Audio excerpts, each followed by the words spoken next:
রোজকার মতো রাতের খাবার টেবিলে চলে এলাম। আজ রবিবার, রাতের খাবার খুব সাদামাটা।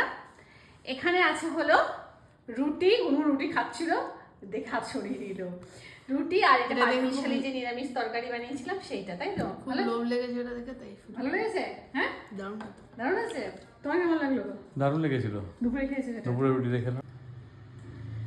আর গুনগুনের আরেকটা দাবি ছিল, সেটা হলো গুনগুন যখন লক্ষ্মী পুজোর সময় পায়েস বানিয়েছিলাম, জার্নি করে এসেছে তো ও সেভাবে প্রসাদ খেতে পারেনি, তো বলেছিল মা আমাকে একটু পায়েস বানিয়ে দিয়ে, তো সেটা হলো সিউমিয়ের পায়েস, তাই তো?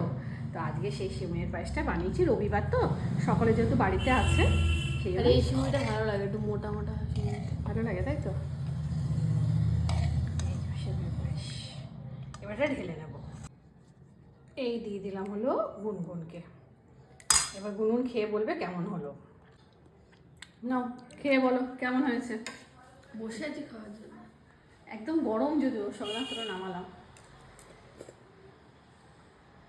নরম হয়েছে, ভালো হয়েছে? ঠিক আছে, তো এই দিয়ে হবে আজকে আমাদের রাতের খাওয়া দাওয়া। তো চলো শুরু করি। শুভরাত্রি।